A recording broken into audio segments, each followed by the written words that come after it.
Welcome to Comfort and Growth, the podcast for people who are passionate about personal growth and productivity with Juliana, our science of work bestie and our very cool science educator. Thank you, Crystal, for having me back. Yes. I'm back, guys. Yay! Woohoo. She's back for part 2. Part 2. And so many of you requested this. In fact, Juliana's episode was the most commented on episode in all the 20 episodes of this podcast so far. So congratulations, Juliana, Woohoo, thank for you. featuring on our Spotify Thank you Wrapped. for commenting. Thanks, Crystal. It was my pleasure to be here. So Juliana, you said you have so much to share, and you shared in your IG stories about like how there should be a part 2 because there were a lot of things that you didn't get the chance to talk about. So what inspired you to like post that IG story? Because I had such a great time in your podcast. And you know, Yes. Crystal, I've said this before, I'm not the biggest fan of telling my story to a random stranger online. So I usually do not accept podcast requests unless they are with someone I really trust Yes. and feel comfortable with. Yes. Like, work bestie. Yes, and I think like, you know, when there's that chemistry, you can just talk for hours, right? But if there's no energy and there's no chemistry, it's like pulling teeth. And then like a lot of people ask, you know, the podcast that you did with Juliana, was there a script? I'm like, no, there wasn't any script. yes. We're just riffing off each other because like when you are with people who are similar values to yourself, there's always so much to talk about. So I did say on my IG story, I think it was maybe a moment where I had time to reflect. I thought I would like to share 2 major transitions in my life, and they were linked to 2 really big life moments. Okay. So one of them would be perhaps a little bit of when my dad was diagnosed with a chronic illness, which is also terminal. Yes. And the other was when I went through a miscarriage. Yes. So both of them were pretty big for me. And I think this is so relevant because a lot of women also, and men also struggle with major life challenges. It's like when life knocks you down, how do you get yourself out of a rut? Or how do you deal with a unsolvable problem or really hard thing? And that reminds me because like, you know, when you're sharing about this, I can also so much resonate. My dad's also struggling with his own health challenges and also having had a miscarriage around the same time in the pregnancy. That's why we that vibe. Yeah, that's why we exactly. vibe. So how should we start? I guess we could start with our dads because that comes first, right? Yes, And then yes. maybe we can talk about the babies, which comes Sure. But second. first of all, tell me a little bit, what's your relationship with your dad like? You know, as a child, young girl, your dad is perhaps the strongest person, you know, the one who is, in my case, my dad was a true sports person. Yeah. He loved playing soccer, you know, he was a bodybuilder at one point, amateur soccer player. He was the first to buy rollerblades when they came out. Wow. When they were in a row. Cool That was dad. cool. Yeah, he was the first that bought it in Singapore when they came out. He played tennis until his knees gave out, and then he transitioned to golf. Right. When golf he couldn't, then he transitioned to swimming. Yes. So when he was diagnosed with, you know, a kind of a debilitating chronic illness, it was very traumatic for me to see someone who really loves running, who loves sports, who being out there, be unable to do so. Yeah, so sad. It's very sad. Yeah, absolutely. I remember when I was young, watching my dad drive the car and his arms on the steering wheel was like, wow, so strong. And then just Yeah. thinking like, we can do anything. And then cut to now, like seeing him so weakened, it is like a really confronting experience, I think, for the whole family. You know, we both of us have perhaps some kind of garang. Garang is Malay for, you know, Yeah, brave, fierce. like rara, girl boss persona. Yes, exactly. This is one moment where there's no persona that can Yes, help you. yes. It's just pure vulnerability. Yes. Because there's nothing you can do to fix it, to help them. Yes. And all you have to do is deal with your own demons. It's so true. And like I was talking to my psychologist friend Volker about, you know, things like this. And he said to me, there are just some impossible situations in life, right? It's not like a maths problem where like everything is solvable, but there's some things which are just impossible. And if you are a scientist like me, Yes. you want your your right brain, Yes. left brain, Yes. technically driven, data driven, solution driven people. Exactly. It is very frustrating. It's very frustrating. And It's so very frustrating. Absolutely, because I, like you, and a champion problem solver, also couple that with a very strong sense of agency, Yes. which means I can do anything I want Yes. to. And that self-confidence, then suddenly you're like, I I don't know how to deal with this situation. And so my psychologist, like Volker, he said to me, I want you to make a piece of art about helplessness. Wow. I'm like, what? And he's like, oh, I want you to get in touch with your creative side. I want you to like make a sculpture. I want you to like draw or like make a painting about helplessness. And he was like, well, because you need to get in touch with that part of you. I'm totally like just paraphrasing what he said. I need to get in touch with the part of me that rejects my own sense of helplessness and doesn't accept that it's okay to feel helpless. But to be fair, we've been learning and training ourselves to be strong Yes. for so long. Exactly. So I understand what he's doing. He's trying to train you to also accept being weak and helpless sometimes. Yeah. Which you've rejected as well. I know, but I think it's almost like what is weak and what is strong. You know what I mean? I Because see. it's like helpless is, on one hand, like you could say it's weak. On one hand, you could just say it's existential. Like at some stage, like we both have, it's a paradox. We have to do everything we can. And at the same time, as human beings, we have to accept the limits of our humanity. That's right. That's Yeah. right. I think coming to terms with the fact that we have a limited lifespan and also a limited period of when we are healthy. Yeah. Because even if you're alive and you're not healthy, Yes. there's not much you can do. You can't travel, you Yes. can't work, you can't play Yes. sports. And during the period when my dad was diagnosed, my sister and I think our response to that incident, I'm not sure how you responded, but we both decided independently, I'm not going to speak out for her, but I could tell it was related. We both decided to leave our positions. Right. So I don't mention that quite a fair bit on LinkedIn, but that's also one of the motivations for leaving. NTU, was it? Yes, because when there's something existential in your life, Yes, yes. you start to question whether what you're doing is what you really want to do, which is Yes. why many people left their jobs during COVID. Yes. It's a great resignation. That's right. Yeah. The psychological phenomenon is actually called post-traumatic growth. I didn't know that. Yeah, and Post-traumatic growth. Post-traumatic growth. So they did research studies where they saw that after certain periods of global disasters, like major earthquakes, for example, world wars, right? There was this phenomenon where post-traumatic growth is, now you're putting me on the spot, but I'm trying to recall, is characterized by people doing some soul searching about like what matters. Yes. And getting in touch with their values and having a different perspective on their life. Yeah, sorry for interjecting, but I'm very Post-traumatic growth. excited. No, I'm very sure now, based on Yes. what you said, that I experienced that.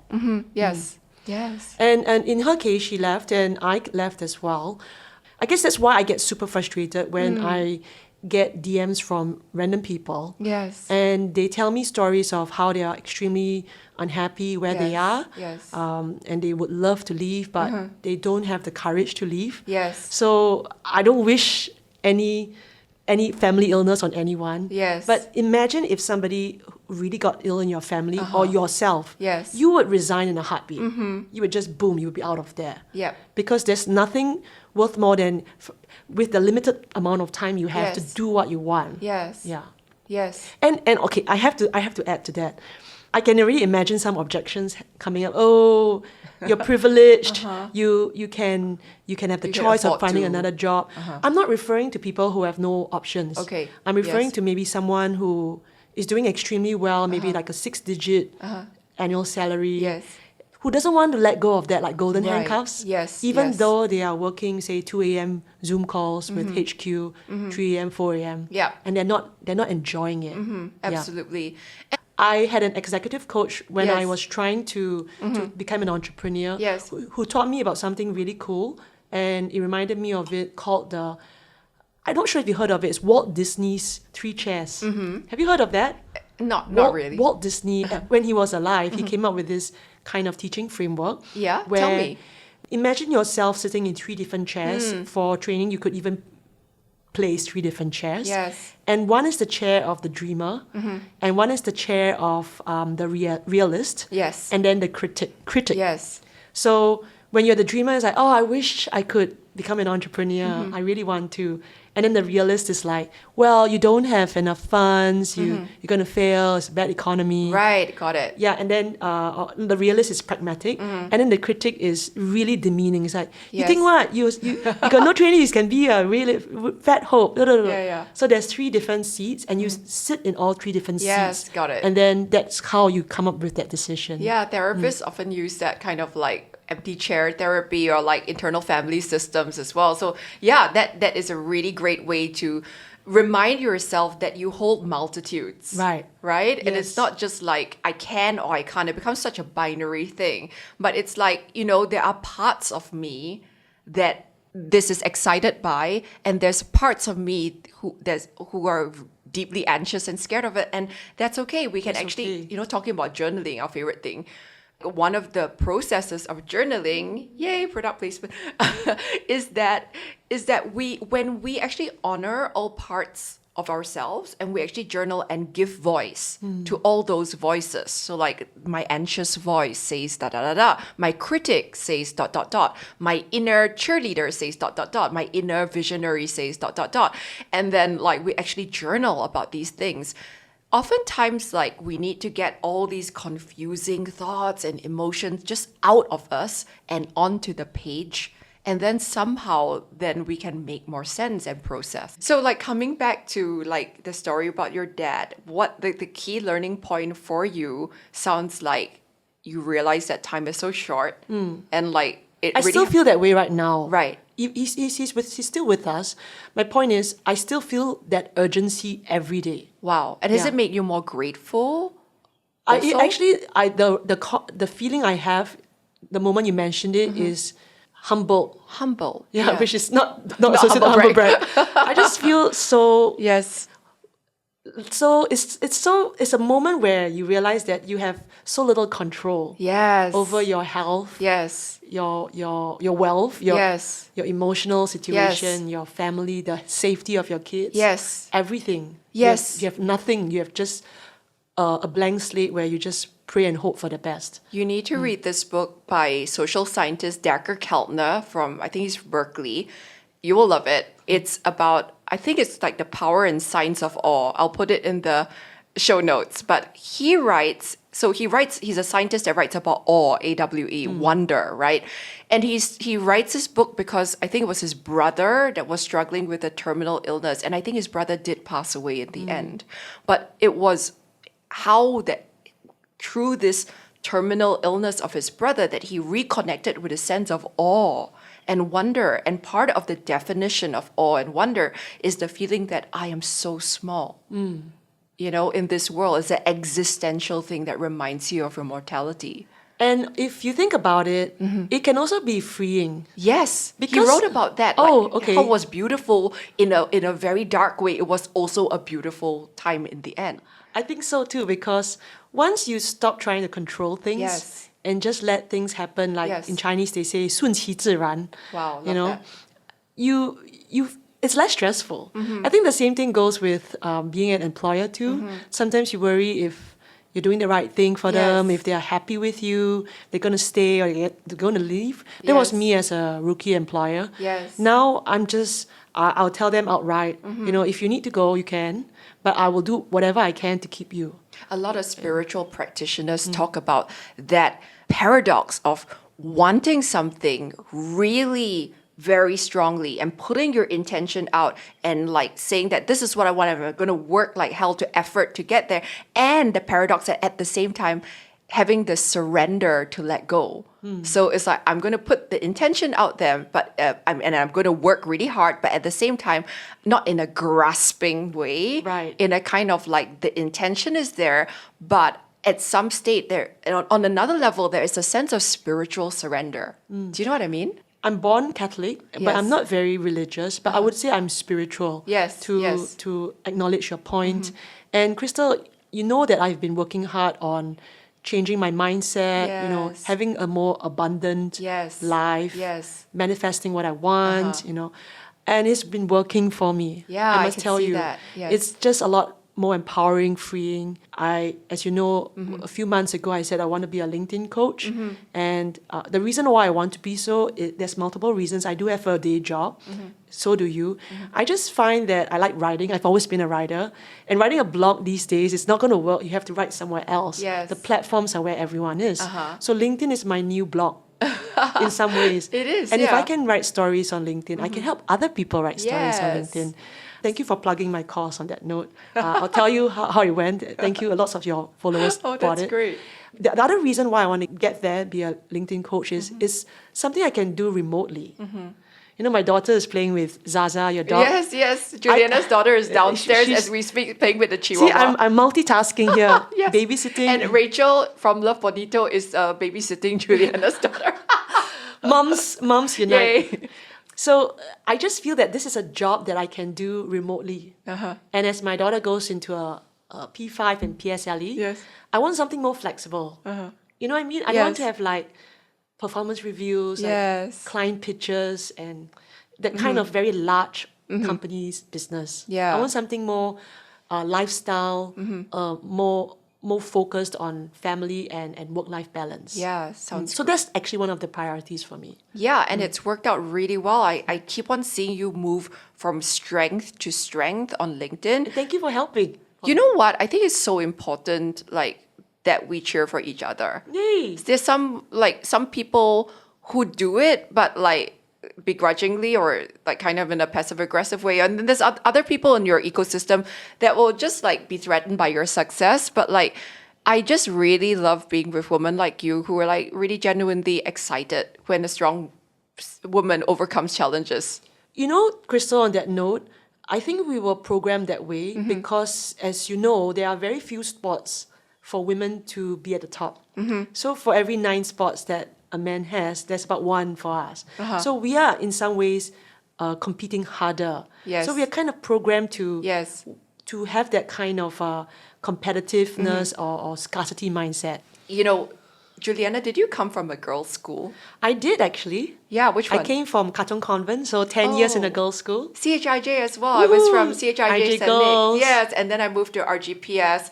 But you know, this is like so interesting because yesterday I was filming with Elaine, and whom you know. Elaine Yu? Yeah, she's like. I've never met her though. Oh, I know okay. who she is. Yes, she's like We're sitting on all connected. these boards in Singapore, right? And she was talking about this, like how being in a girls' school surrounded by all these really strong nuns and super capable women, there was just nobody who told you that girls couldn't do this stuff. We didn't get the memo that girls couldn't do it. So that's also why my Yes. daughter is in an IJ school, in a Yeah, girls' school. interesting. Because when you spend 10 years in a girls' Yes. school, you think there are no gendered roles. Yes, exactly. Girls can be physical PE monitors, physical Yes. exercise monitors. Yes. Girls have to do everything. They have to do everything, and they're great at it. And I see this myself because my daughter, she went to mixed school because international school. Yes. So she went to mixed school, and then now she's transitioned to a girls' boarding school in the UK.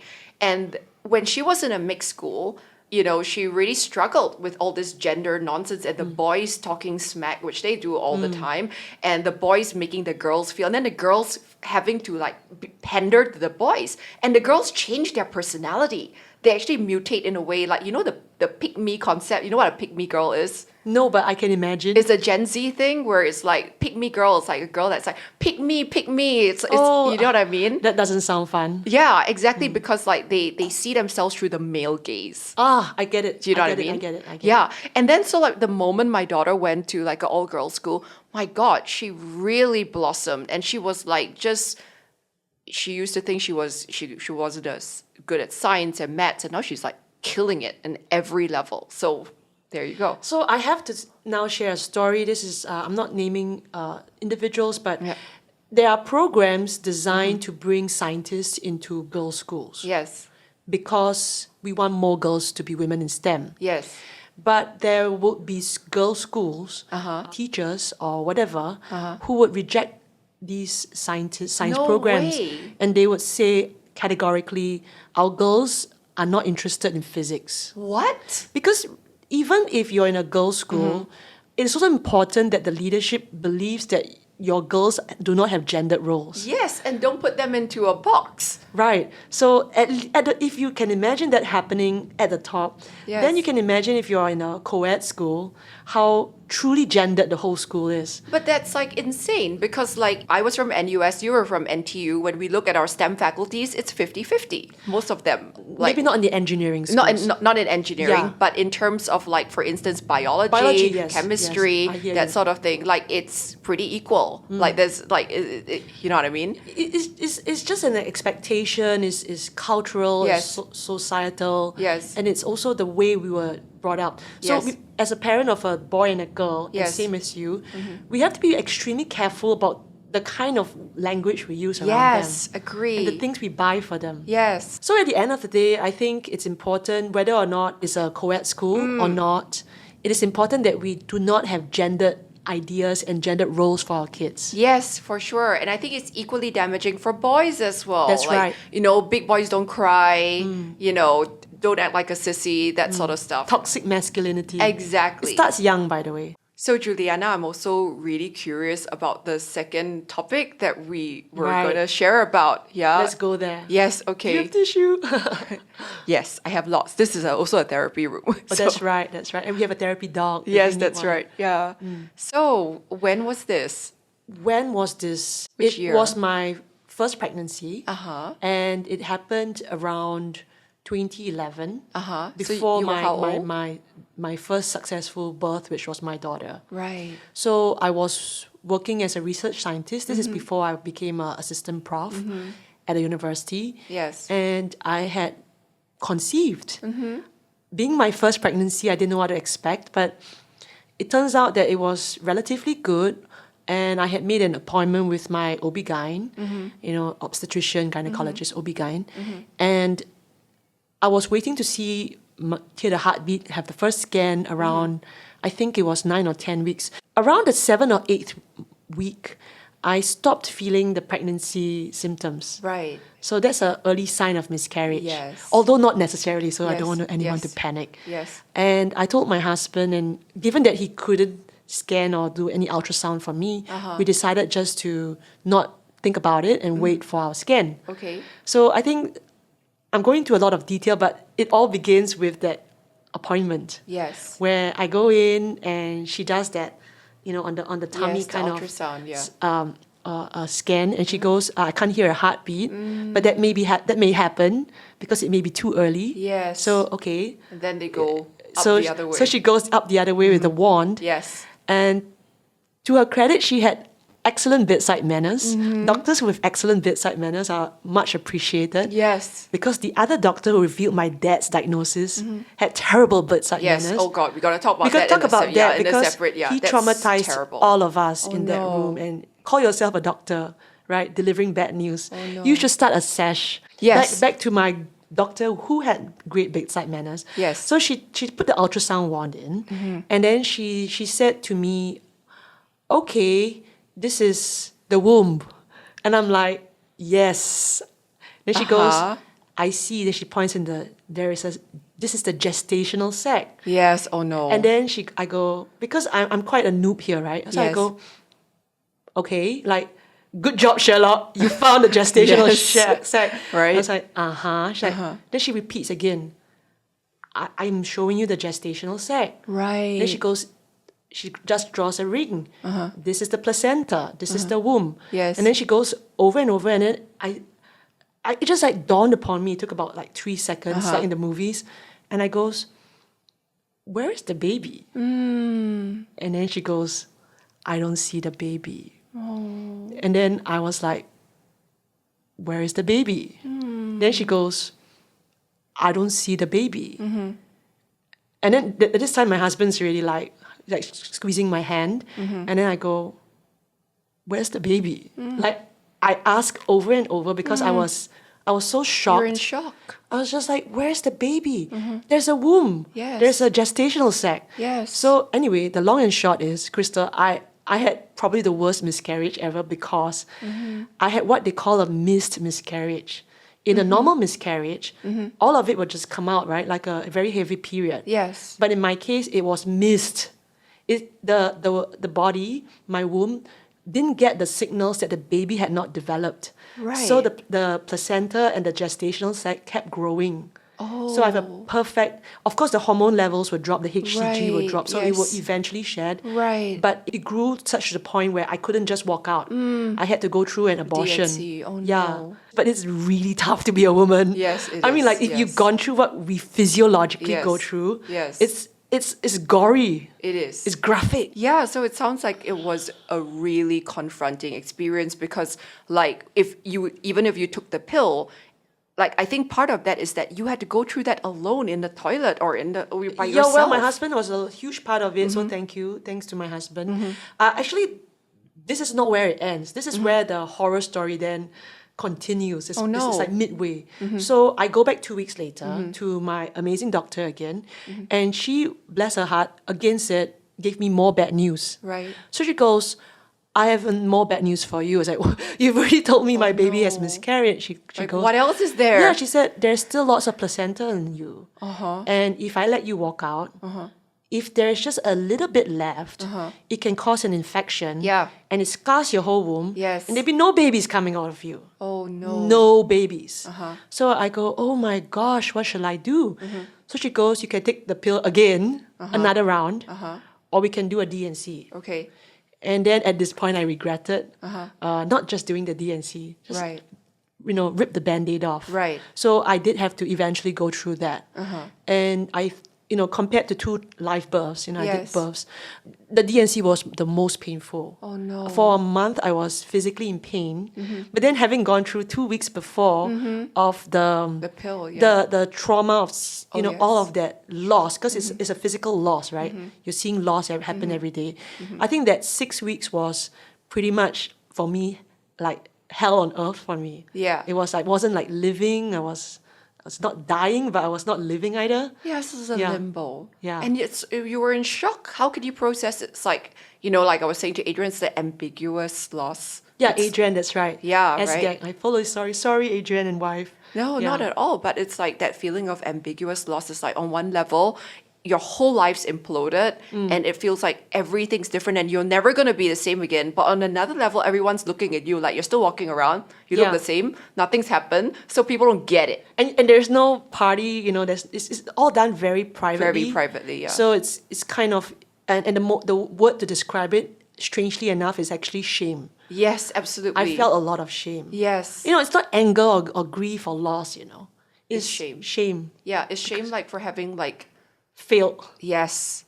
It's hard to explain because I didn't feel I was a failure. It was more a biological failure, if you understand what I'm saying. But I think there's many layers of that kind of miscarriage shame. It's not just physical and hormonal, but there's also one level where, like, at least for me, I felt like, oh, am I being a drama queen or being self-indulgent for making such a big deal about this thing?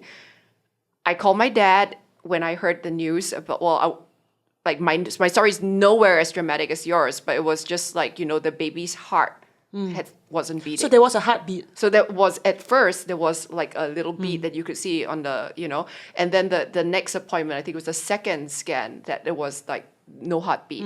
So, but I remember like I called my dad, and I never call my dad. I don't have a super close relationship with my dad like you. I mean, typical Asian dad. I wasn't that close to Yeah. my dad too. I mean, typical Asian dad. Yeah. As close as you would expect. I do not have one-on-one conversations with my dad, like, you know what I mean? So but this is like one of the very few times, I think 5 times in my life I can count on one hand that I actually call my dad in the car with my ex-husband driving, and I would just call him, he'd pick up the phone, and I just like howled like an animal.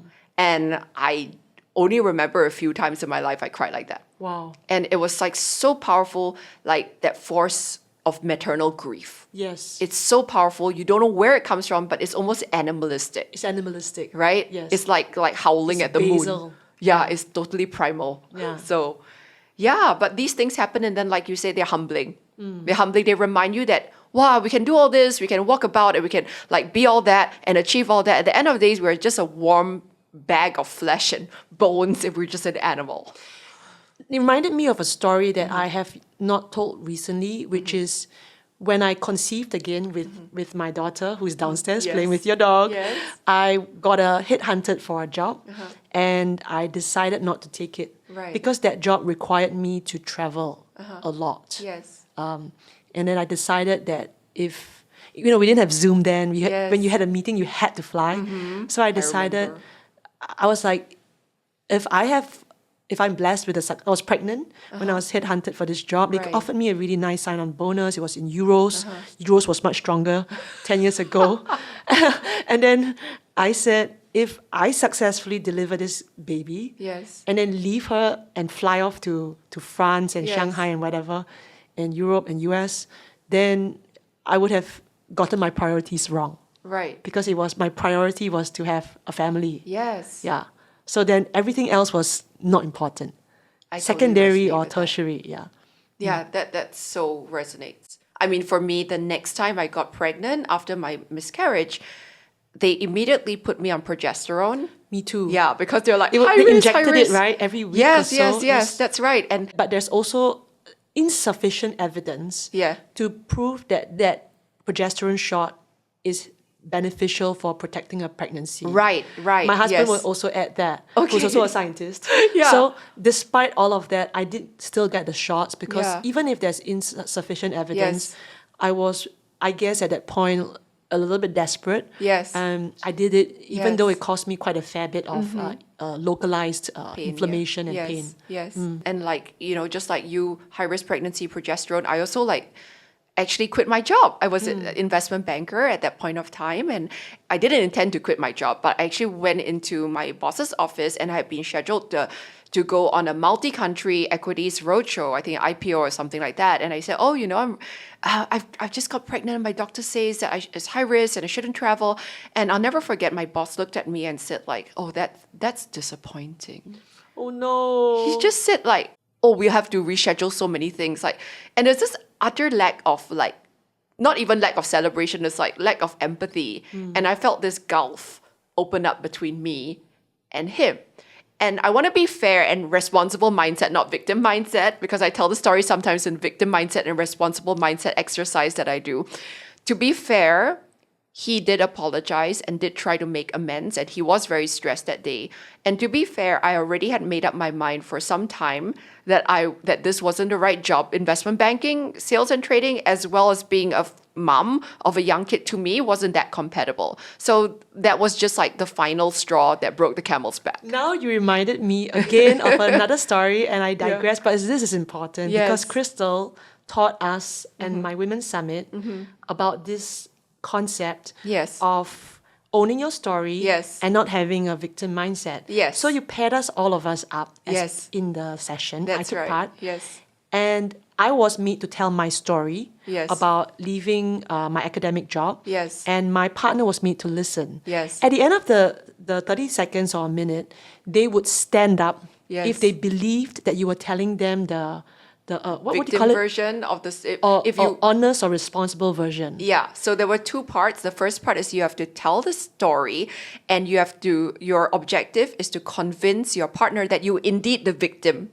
in the version A, and they stand up if they were convinced that Yes, you were yes. indeed the victim. And my partner didn't stand up. And you were like, For the record, I was the organizer of the summit. So it was particularly embarrassing. And she's like, Juliana, I did not believe you. I felt that you were not telling me the full story. yeah, and it's so interesting because Yeah. that exercise is that we have all these stories in our life, and we can tell the same story with the same facts, but we can tell it from a perspective of victim or a perspective of responsible mindset. So the part 2 of this exercise is that I make everyone retell the same story, but with responsible language. So how it sounds like, in the victim mindset language, when my boss said this, he was. They were not nice to me. Everyone bullied me. They bullied me. They were like They're that. all toxic. Yeah, They gave me I had too no much work. choice. It was just I couldn't like that. sleep. I'm Yeah. anxious. Yeah. Everything. Yeah. Exactly. And then when Not paid high enough. exactly. And then so I used my miscarriage story as an example, and I said when I retold that story, same facts. But from a responsible mindset, I added in more information. So I added in the bit about, to be fair, my boss also apologized after that. To be fair, I also And so this has happened, and this is what I chose to do about it. So in the second version, it's the same facts, but because of the language, you say, this happened. and I chose to respond in this way. It's very different from the victim mindset where it was like, they made me, I had no choice, because 99.9% of the time in situations in our life, we do have a choice. Yes. And in the victim story, you're always the victim. Yes. You're always passive. Yes. People are doing things to Yes. you. But we kind of have a white lie that Yes. we did things to other people too. Yes. You And know? also, I think in the victim mindset, it's like so binary that it becomes like very black and white. Yes. I was the pure one that never did anything wrong and it was 100% right. And the other person, and then when people hear that, they're a bit skeptical, Yes. right? Because like, how can it be that you had 0% responsibility? Of zero options. Or zero options. So I think like with responsible mindset, it is like really like where we introduce a sense of perspective that we're adulting, and it's like we have a rational and balanced perspective about this situation. So I'm also really excited to hear that Juliana has a boot camp coming up. Tell me more. Well, certainly not a physical boot camp, but a LinkedIn boot camp. Oh, wow. This is the first time I'm hearing this news, by the way. Yes, because So- you've been dancing with Greg in Shanghai. So, yeah, please tell me, what is the boot camp about? So the last time I was on your show, I launched my ebook and video course, and that's going well. After that, those courses are out, I thought of running a 6-week LinkedIn bootcamp. Wow. Why? Because after I release all the courses, I get lots of people asking me questions and wanting to get coached by me. Yes. And given that I'm doing one-on-one coaching at a high price point, I have gone through many discovery calls where they simply couldn't afford my rates, and I'm sorry about that. So I came up with a plan to train many people at once over Okay. 6 weeks. Fun. I'm calling it the Find Your Superpower LinkedIn Bootcamp. Oh gosh, so we're going to put all the details in the show notes below. And what is it that you want people to leave the 6-week bootcamp with? You know, I'm a former professor and I'm a Yes. curriculum designer, so the Yes. idea of making curriculum is great for me. Yes. I want them to come in knowing that when they leave, they are completely confident about their brand and their Yes. brand voice. Yes. They can storytell on Yes. LinkedIn. LinkedIn is for storytelling, Yes. not humble bragging. And at the end of the day, perhaps launch a new career. Yay. Like me and Crystal. Yes. You know, you can become a coach, entrepreneur, change fields, Yes. whatever. And also do hard things, like Yeah. the 2 things we talked about today. We can overcome. Yes, And we share can your stories. Yes, absolutely. We Yeah. can tell stories, and we can take the same data points that are so difficult and so frustrating, but yet in the way we package them and connect the dots, allow ourselves to really pick up the pen and add them to the book that is our life, rather than like have them hidden as like, chapters that we rather not revisit. And it also, on that note, the bootcamp also covers algorithm. Oh. So I really love data, and Yes.